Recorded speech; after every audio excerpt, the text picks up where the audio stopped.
देश की सियासत में इमरजेंसी शब्द फिर से गूंज रहा है क्योंकि 25 जून 1975 को लगाए गए आपातकाल को 50 साल पूरे हो गए हैं। इस मौके पर जहां प्रधानमंत्री नरेंद्र मोदी ने इसे संविधान हत्या दिवस करार देकर इंदिरा गांधी और कांग्रेस पर निशाना साधा है, तो वहीं शिवसेना यूबीटी के सांसद संजय राउत ने बीजेपी को आड़े हाथों ले लिया है। राउत ने तंज कसते हुए कहा है कि बीजेपी को हर चीज को उत्सव में बदलने और उसका सियासी फायदा उठाने में महारत हासिल है, लेकिन असली सवाल ये है कि आज का दौर उस आपातकाल से इतना अलग है जितना बीजेपी दावा करती है।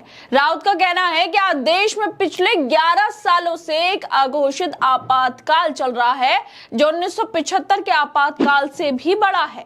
संजय राउत ने इंदिरा गांधी की तारीफें करते हुए कहा कि उन्होंने संविधान का सम्मान किया और आपातकाल को संवैधानिक ढांचे के तहत लागू किया। उस समय भ्रष्टाचारियों और कालाबाजारियों को जेल की सलाखों के पीछे डाला गया था और इसके बाद संजय राउत ने बीजेपी के लिए उन शब्दों का इस्तेमाल किया जिसे शायद किसी ने नहीं किया होगा।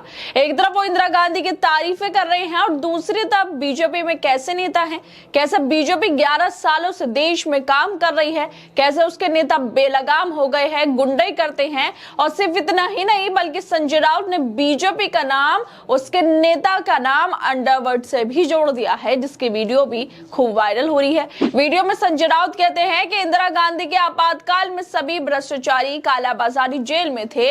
करीम लाला, हाजी मस्तान, ये बड़े बड़े जो नाम हैं अंडरवर्ल्ड के, सभी जेल में थे।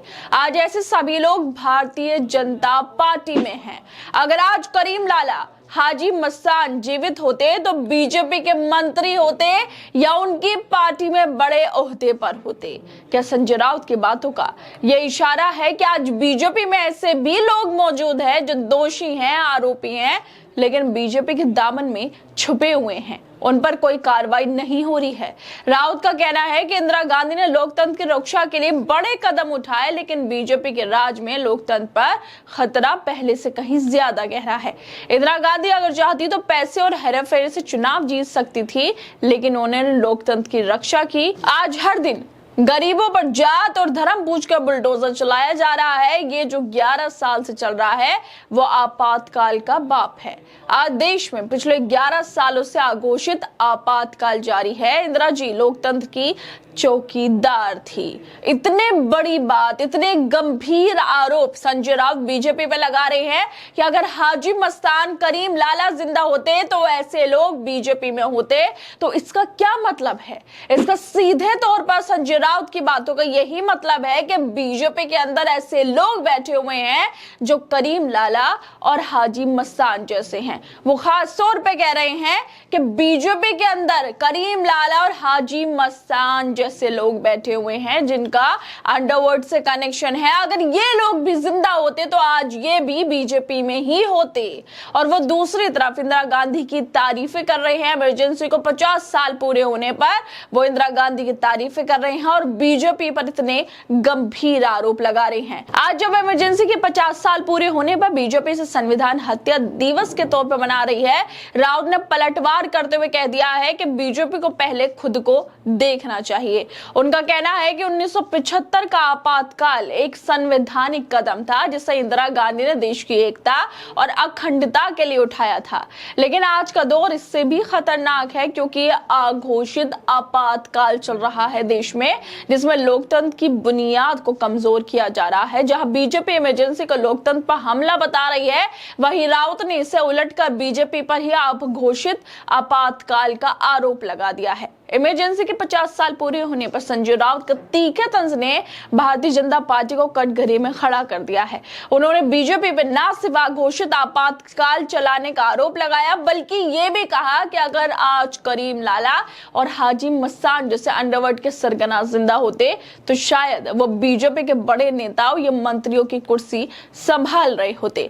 राउत का एक कटाक्ष बीजेपी के उस नैरेटिव को चुनौती देता है जिसमें वो इमरजेंसी को लोकतंत्र की हत्या बताकर इंदिरा गांधी और कांग्रेस को घेरने की कोशिश कर रही है। उन्होंने साफ कहा कि 1975 का आपातकाल संवैधानिक था, जिसका मकसद देश में अराजकता और भ्रष्टाचार पर लगाम लगाना था, लेकिन आज का दौर उससे कहीं ज्यादा खतरनाक है। आज विपक्षी नेताओं को जेल में डाला जा रहा है, बुलडोजर की राजनीति चल रही है और सत्ता का दुरुपयोग खुलेआम हो रहा है। इंदिरा गांधी ने उस समय भ्रष्टाचारी और कालाबाजारियों का सलाखों के पीछे बुझाया था, लेकिन आज सत्ता के गलियारों में वही लोग शान से बैठे हुए हैं। क्या आज का लोकतंत्र वाकई उतना मजबूत है जितना दावा किया जाता है? और जिस तरह से संजय राउत गंभीर आरोप लगा रहे हैं, क्या वाकई इन आरोपों में सच्चाई है या फिर एक विपक्षी नेता होने की वजह से वो बीजेपी पर ये गंभीर आरोप लगा रहे हैं कि बीजेपी के अंदर करीम लाला और हाजी मस्तान जैसे लोग बैठे हुए हैं? खैर दोस्तों, आप लोगों को क्या लगता है जिस तरह से संजय राउत ने ये बयान दिया है, जो बेहद गंभीर है और बड़े सवाल भी खड़ा करता है आज के दौर को देखते हुए? जिस तरह से बीजेपी के नेता जो हैं वो बेलगाम हो गए हैं, वो सेना का अपमान भी करते हैं, वो झंडे का अपमान भी करते हैं और मुसलमानों के खिलाफ विवादित बयान भी देते हैं। आप लोगों को क्या लगता है इस वीडियो को लेकर? हमें अपनी राय जरूर दें